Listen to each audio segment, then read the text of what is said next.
Assam Rifles dual control structure and its role. Assam Rifle is the only paramilitary force with a dual control structure. While the administrative control of the force is with the MHA, its operational control is with the Indian Army, which is under the Ministry of Defense. Killing of over a dozen civilians in Monday district of Nagaland on Saturday saw angry crowds vandalize camps of Assam Rifles in the district. While the botched operation was launched by the Indian Army, Assam Rifles, which has the responsibility of the area where the incident occurred, issued a statement on Sunday expressing regret over the loss of innocent lives. It also informed that the Indian Army had instituted an inquiry into the incident. What is Assam Rifles? Assam Rifles is one of the six Central Armed Police Forces CAPFs under the administrative control of the Ministry of Home Affairs MHA, the other forces being the Central Reserve Police Force, the Border Security Force, the Indo-Tibetan Border Police, the Central Industrial Security Force and Sahastra Sima Bal. It is tasked with the maintenance of law and order in the northeast along with Indian Army and also guards the Indian Indo-Myanmar border in the region. It has sanctioned strength of over 63,000 personnel and has 46 battalions apart from administrative and training staff. How is it unique? It is only paramilitary force with a dual control structure. While the administrative control of the force is with the MHA, its operational control is with the Indian Army, which is under the Ministry of Defense. This means that salary and infrastructure for the force is provided by the MHA, but the deployment, posting, transfer, and deputation of the personnel is decided by the Army. All its senior ranks from DG to IG and sector headquarters are manned by officers from the Army. The force is commanded by Lieutenant General from the Indian Army. The force is the only central paramilitary force CPMF in real cells as its operational duties and regimentation are on the lines of the Indian Army. However, being a central armed police force under MHA, its recruitment, perks, promotion of its personnel, and retirement policies are governed according to the rules framed by the MHA for CAPFS. This has created two sets of demands from both within the Assam Rifles and by MOD and MHA for singular control over the force by one ministry. A large section within the force wants to be under the administrative control of the MOD, as that would mean better perks and retirement benefits, which are far higher compared to CAPFs under MHA. However, Army personnel also retired early at 35, while the retirement age in CAPF is 60 years. Also, CAPF officers have recently been granted non-functional financial upgradation NEFU to at least financially address the issue of stagnation in their careers due to lack of avenues of promotion.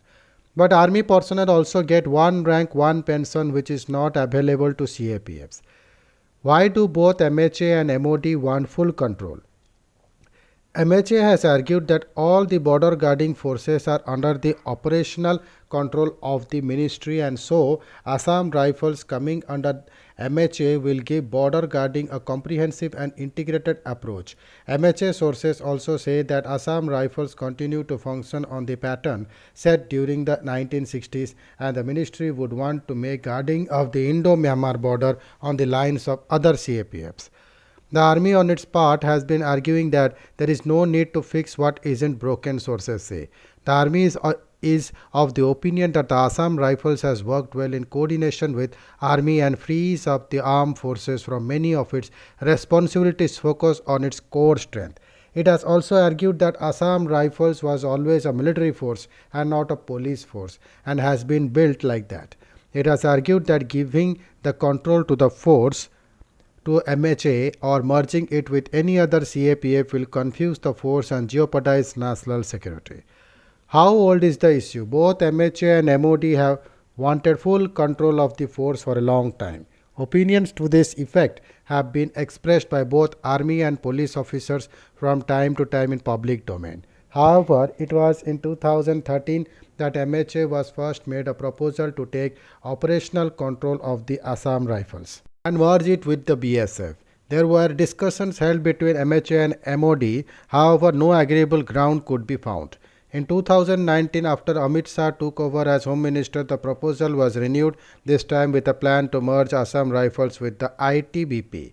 The matter is said to be pending with the Cabinet Committee on Security and discussions are ongoing between the two ministries concerned.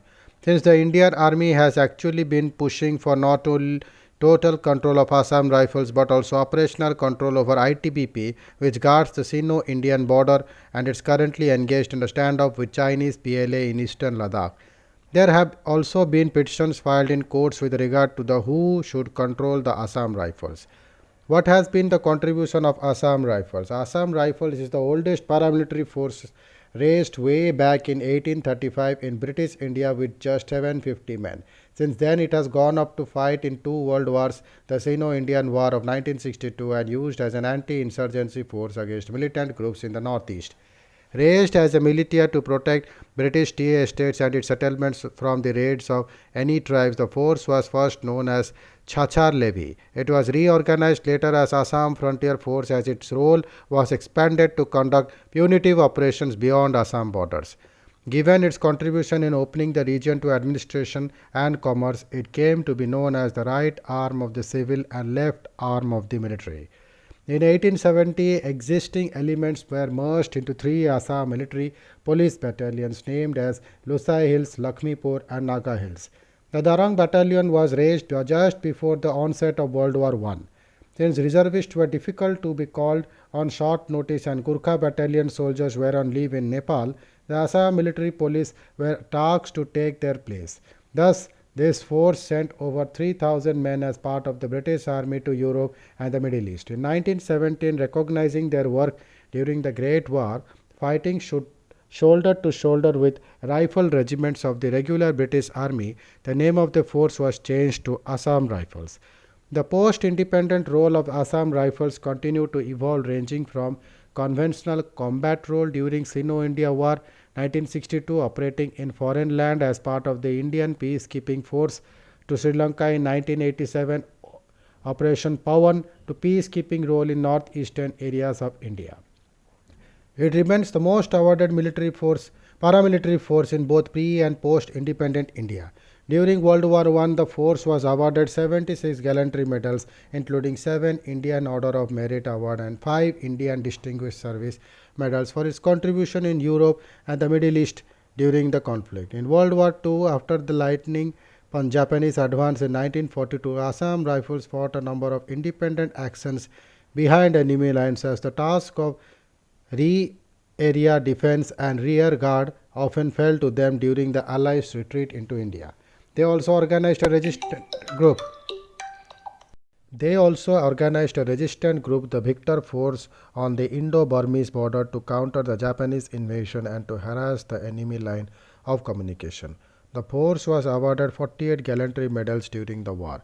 Since independence, the force has won 120 Shaurya Chakras, 31 Kirti Chakras, 5 Veer Chakras and 4 Ashok Chakras apart from 188 Sena medals. Thank you.